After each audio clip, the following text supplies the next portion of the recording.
اليوم جد سعيد باستقبال السيد أنطوني بلينكين كاتب الدولة الأمريكي، وأرحب به في المغرب. كلنا سعداء بلقائه في أول زيارة رسمية لكاتب الدولة الأمريكي في الإدارة الحالية إلى المملكة المغربية. مرحبا بك. وفق رؤية جلالة الملك محمد السادس، العلاقة المغربية الأمريكية هي قائمة على شراكة قوية طموحة ومتطورة. علاقة قائمة كذلك على العلاقة الشخصية بين جلالة الملك محمد السادس وفخامة الرئيس جو بايدن منذ لقائهما في مراكش في 2016. مع السيد كاتب الدولة التقينا أمس في النقف بإسرائيل للحديث حول كيفية دعم دينامية إيجابية في منطقة الشرق الأوسط. نجتمع اليوم في إطار ثنائي لتعزيز علاقاتنا الثنائية. شهر ماي سنلتقي مجددا في إطار تحالف دولي ضد داعش ولدعم مجهودنا المشترك لمكافحة الإرهاب والتطرف في العالم. في شهر يونيو سيقيم المغرب والولايات المتحدة التمرين العسكري أفريكان لاين، الذي يعد أحد أهم أدوات التعاون العسكري. وفي شهر يوليوز سنحتضن المنتدى الاقتصادي الأمريكي الإفريقي بمدينة مراكش. كل هذا يدل على ثراء مضمون الشراكة المغربية الأمريكية، على غناها وعلى تنوعها، فهي تشمل السياسي والأمني والعسكري والاقتصادي. هي شراكة تتجاوز إطارنا الثنائي لتشمل مناطق أخرى كالشرق الأوسط، إفريقيا وغيرها من مناطق العالم. شراكتنا هي شراكة قوية قائمة على قيم مشتركة، قائمة على مصالح مشتركة، قائمة على رؤية متطابقة لمجموعة من القضايا الدولية والإقليمية. هناك حرص قوي من جلالة الملك محمد السادس على أن تتطور هذه العلاقة في إطار الآليات المهمة التي نتوفر عليها. الحوار الاستراتيجي، وعقدنا منذ أسبوعين دورة من هذا الحوار مع السيدة ويندي شيرمان. الحوار حول حقوق الإنسان، وعقدنا كذلك دورة أو دورتين خلال الفترة الماضية. اتفاق التبادل الحر الذي يعد الاتفاق الوحيد للولايات المتحدة مع دولة إفريقية، والذي أعطى نتائج جد إيجابية على مستوى تطوير العلاقات التجارية بين بلدينا، ونأمل أن يكون له أيضا دور أهم في مجال دفع الاستثمارات الأمريكية في المغرب. في إطار ميثاق الألفية MCC، والذي أعطى كذلك كان مساهمة إيجابية للمجهود التنموي في المملكة المغربية. وفي إطار كذلك آليات التعاون الأمني والعسكري القوية والمنتجة لمبادرات متعددة بين المغرب والولايات المتحدة. اليوم تحدثنا في كل هذه الأمور وكيفية تطوير شراكاتنا الثنائية لتصبح شراكة نموذجية قوية بعلاقاتها التاريخية، ولكن قابلة على التأقلم مع التحديات الدولية والإقليمية الحالية. تحدثنا حول تحديات إقليمية الشرق الأوسط، ونشكر الولايات المتحدة كطرف في الاتفاق الثلاثي الموقع أمام جلالة الملك في دجنبر 2020، والذي عادت من خلاله المملكة المغربية علاقاتها مع إسرائيل.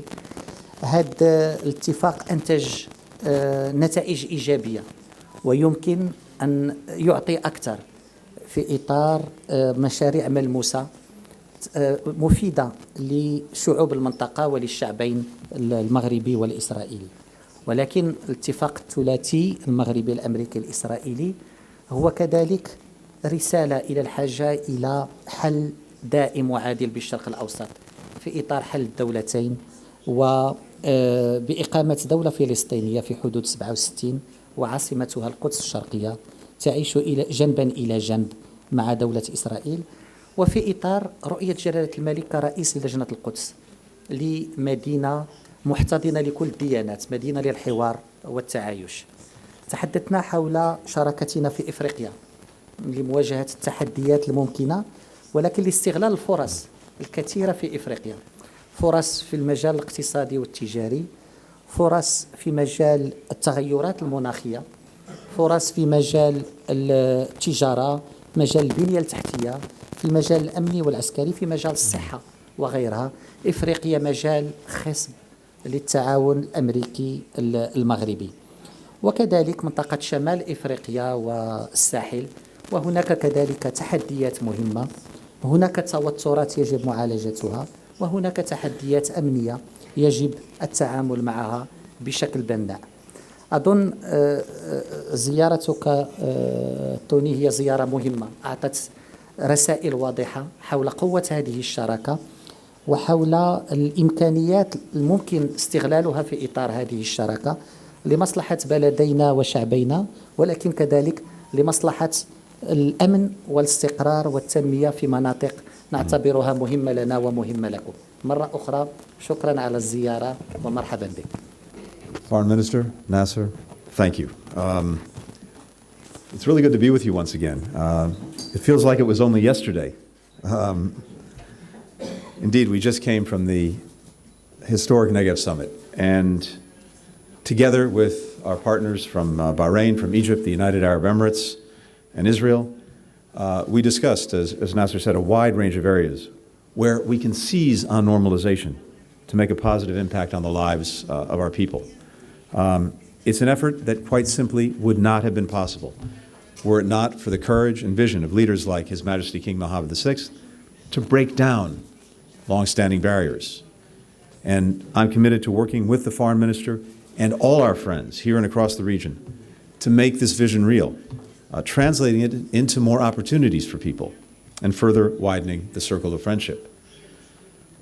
Now, while integration among some of these countries is new, the diplomatic relationship between Morocco and the United States dates back more than 240 years.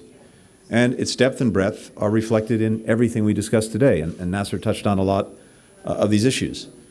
For more than 15 years, our free trade agreement has benefited people and companies in both of our countries and beyond.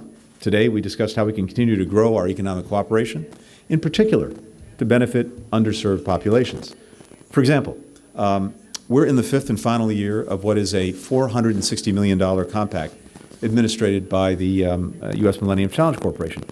That's provided jobs and education opportunities for young people, boosted agricultural productivity, expanded land rights for women. The compact includes a partnership with Morocco's Ministry of Education that is piloting a model aimed at improving secondary education in 90 secondary schools across the country, training some 6,000 teachers and administrators, making investments in the school's infrastructure and in its technology. Just last week, our officials came together and broke ground on a major expansion of the industrial zone in Buznica, backed by a public-private partnership, and that is expected to generate some 4,000 jobs. Partners show up for each other in difficult times. And as Morocco experiences one of the worst droughts in decades, we're doing what we can to help. Now, I tried to do what I could to help by bringing a little rain with me today, but that's clearly not enough. We have experts from the State Department, the Department of the Interior, consulting directly with their Moroccan counterparts on immediate steps to diminish the drought's impact and to increase water conservation. Tomorrow, we're hosting a conference in Casablanca that will bring together your top water management companies with some experts from the United States to focus on how this country can better produce, use, and conserve its water resources. And going back long before this drought, we've been working to build greater capacity in the country to try to predict prepare for, and mitigate the worst impacts of droughts, and to train rising generations of Moroccan water management experts. The droughts already affected agricultural production, we know, raising the cost of food. Now, the natural disaster is being worsened by a man-made disaster, as the Russian government and its brutal war in Ukraine has disrupted the supply of wheat and other commodities. Here, across the region, we're discussing concrete steps we can take and our partners can take to help reduce the impact of these shortages, particularly on the most vulnerable populations. This disruption is another reason we'll continue to urge our friends and partners to speak out with one voice in condemning the Russian government's aggression, the consequences of which are being felt around the world, and hold the Kremlin accountable for as long as this continues. The increasing frequency and severity of droughts and other extreme weather here in the United States, around the world, also underscores the urgency of our collective efforts to address the climate crisis. And in this, Morocco is a world leader, setting an ambitious target of achieving 63% renewable energy by 2035. With 45% of the country's electricity production already coming from renewables, Morocco is on track to meet this ambitious target and even exceed it. Morocco also signed the Global Methane Pledge at COP26. And at COP22, the kingdom founded 3 African-wide commissions: the Congo Basin Commission, the Sahel Commission, the Small Island Nations Commission, and continues to lead climate finance and feasibility studies for all 3 of them. We've also worked side by side in combating the COVID-19 pandemic. We've been able to donate more than 2.5 million safe, effective vaccines to Morocco through the COVAX initiative over the last several months alone. And since the outset of the pandemic, we've been working closely with the Moroccan Ministry of Health and other partners to train health workers, provide PPE and essential lab equipment, and enhance Morocco's vaccine cold chain, all of which has helped contribute to a very effective response led by His Majesty to COVID here in Morocco. And Morocco is also now contributing to the efforts that other countries are making, something we greatly appreciated. We launched a $3 million partnership with the Pasteur Institute of Morocco to strengthen global health security capacity so that we can prepare for, respond to, and deal with infectious disease in the future.